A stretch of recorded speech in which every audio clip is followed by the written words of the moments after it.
अस्सलामुअलैकुम। वालेकुम सलाम। क्या हाल है हकीम साहब? जी अल्लाह का बड़ा शुक्र अल्हम्दुलिल्लाह। अच्छा हकीम साहब, हमें आपसे ये पूछना था कि बच्चों के कमज़ोर दिमाग के हवाले से अमूमन बच्चों के दिमाग बहुत ज़्यादा कमज़ोर हो चुके हैं, और जैसे कि स्कूल जाने वाले बच्चे हो गए और इसके अलावा हिफ्ज़ करने वाले बच्चे हैं जो कुरान पढ़ने जा रहे हैं जी। तो कुरान नहीं हिफ्ज़ हो पा रहा है। 12, 13, 14 साल की उम्र में आ चुके बच्चे पर नहीं पढ़ पा रहा है। कारी साहब की भी यही कंप्लेन है कि बच्चे का दिमाग बहुत ज़्यादा कमज़ोर है, और स्कूल में टीचर्स की भी यही कंप्लेन है कि बच्चे बहुत ज़्यादा वीक हैं। तो इसकी क्या वजूहात हैं? इनकी वजूहात तो बहुत सारी हैं, और इनकी वजूहात के अंदर बुनियादी वजह आज के दौर में तो मैं समझता हूँ कि ये जो एक्टिविटीज़ बच्चों की बहुत महदूद हो चुकी है, और मोबाइल में और लैपटॉप के अंदर और इसी तरह टैबलेट्स के अंदर बच्चे अपने आप को, अपनी दिमागी सलाहियतों को बर्बाद कर रहे हैं, जिसकी वजह से बच्चों की जहनी सतह जो है वो कमज़ोर होती जा रही है, और वो यानी जो दिमागी उनकी एक्टिविटीज़ होनी चाहिए वो अब नहीं है। मिसाल के तौर पे आज का बच्चा जो है वो ज़्यादातर मोबाइल के अंदर अपने आप को एंगेज रखता है, मोबाइल में गेम्स खेल रहा है, वीडियोस देख रहा है, यूट्यूब के ऊपर जा रहा है। इन तमाम चीज़ों ने इसके दिमाग को बहरहाल कमज़ोर कर दिया, और इससे निकलने वाली जो वेव्स होती हैं, जो शुआएं होती हैं, वो भी इसकी जिस्मानी सेहत को बर्बाद कर रही हैं। अच्छा, गेम्स तो पहले भी होते थे, लेकिन वो ऐसे गेम्स होते थे जो फिजिकली बच्चों को फिट रखता था और साथ में बच्चों की दिमागी सलाहियत को बढ़ाया करता था। जैसे मिसाल के तौर पे हम अपने बचपन में एक गेम खेलते थे, स्क्रैबल। उसमें क्या होता था, यानी इंग्लिश के वर्ड्स बनाने होते थे। इस तरह के जो गेम्स थे वो बच्चों की दिमागी सलाहियत को बढ़ाने के लिए बहुत मददगार साबित होते हैं। तो सबसे पहली चीज़ जो रीज़न्स के अंदर वजूहात, कॉजेज़ जो हैं बच्चों के दिमाग की कमज़ोरी की, उनमें सबसे बड़ी वजह ये है कि बच्चे अपने दिमागी खेल खेलना छोड़ चुके हैं।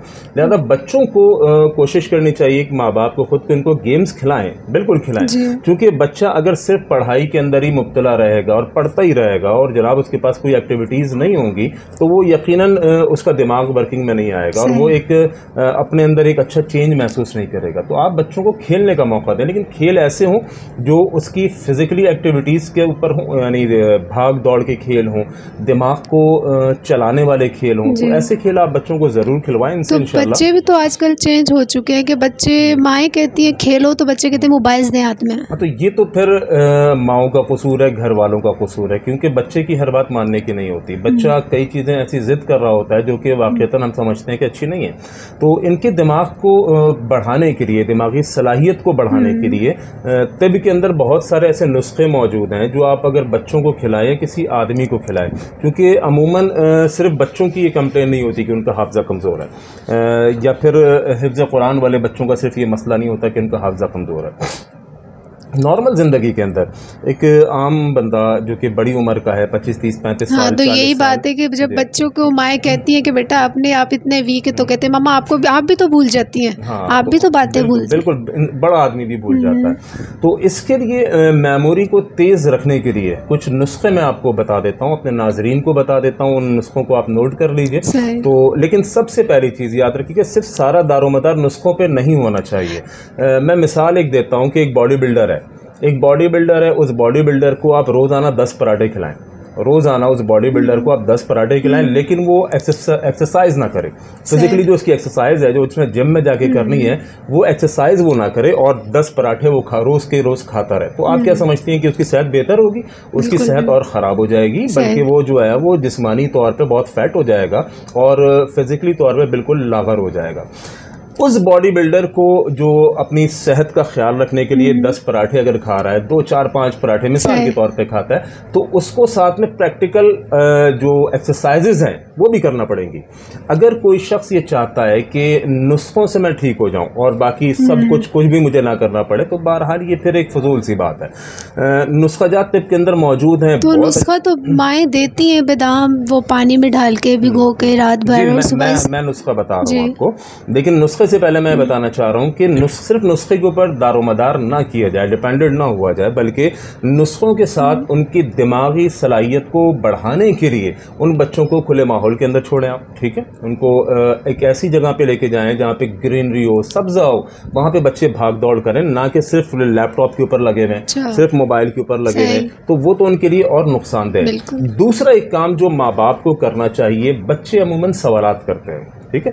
अच्छा, हम क्या करते हैं बहैसियत पेरेंट्स, माँ बाप, हम ये करते हैं कि उनके सवाल के जवाब देने के बजाय हम कहते हैं बेटा अभी छोड़ दो, जब बड़े होगे खुद तुम्हें समझ में आ जाएगा। ये अमूमन हमारा माँ बाप का बच्चों के साथ बिहेवियर और रवैया होता है। अब बच्चे की सोचने की सलाहियत, बच्चे की समझने की सलाहियत तो आपने वैसे ही ख़त्म कर दी जब आपने कहा बेटा अभी छोड़ दो, जब बड़े हो गए खुद ये बात समझ आ जाएगी।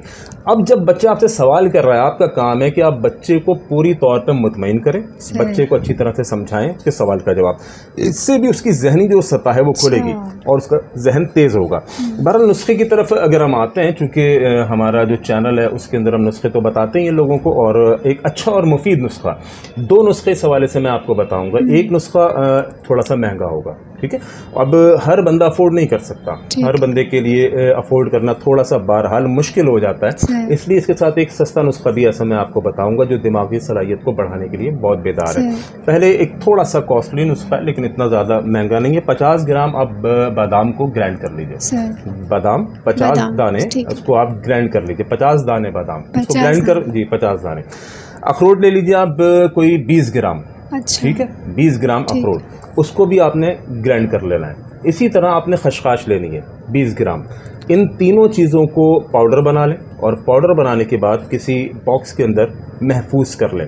और उसके बाद फिर आपने ये करना है कि शहद के अंदर, जैसे कि मेरा अपना ब्रांड आपको मालूम है खालिस शहद नेक्टर हनी, अल्हम्दुलिल्लाह ये मेरा अपना ब्रांड है। अच्छा, शहद दिमाग के लिए भी अच्छा है। जी, इसको मैं तरीक़ाकार बताता हूँ, शहद हर मसले के लिए अच्छा है। अब आपने 50 दाने बादाम को ग्राइंड कर लिया, 20 ग्राम आपने अखरोट को ग्राइंड करके बारीक पाउडर बना लिया, उसमें 20 ग्राम आपने खशखाश को मिला लिया।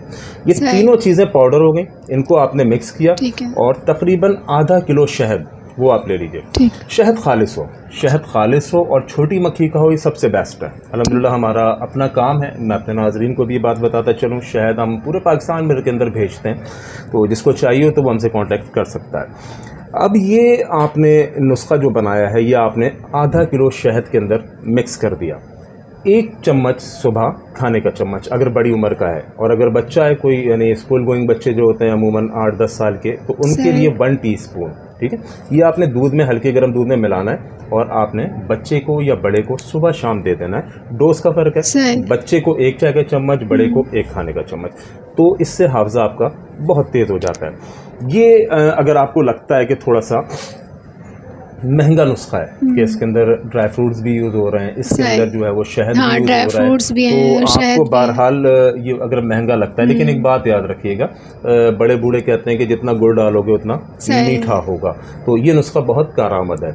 अगर कोई अफोर्ड नहीं कर सकता तो तिब ने उसके लिए भी बहुत सारे ऐसे नुस्खेजात रखे हैं जो वो आराम से अफोर्ड कर सकता है। मेथी दाना, मेथी दाने के अंदर अल्लाह रब्बुल आलमीन ने ऐसी एक सलाहियत रखी है जो कि इंसान के हाफजे को तेज़ कर सकता है। 2 किलो मेथी दाना वो आप यानी पिसवा लीजिए, पिसवाने के बाद उसको अपने पास महफूज कर लीजिए। रात सोने से पहले 1 गिलास पानी में 1 चम्मच डाल के सो जाइए, ठीक है।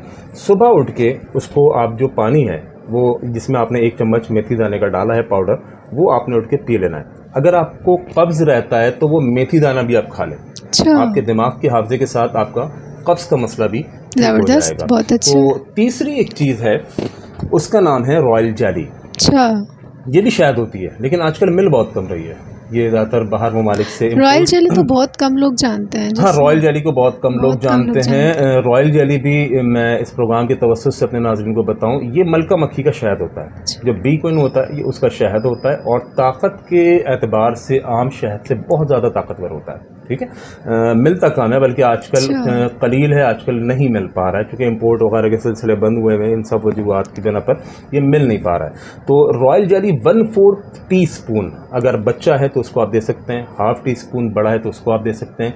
इससे इंशाल्लाह बच्चों की दिमागी सतह बेहतर हो जाएगी। ठीक है, शुक्रिया, वो बहुत ज़्यादा अच्छा लगा।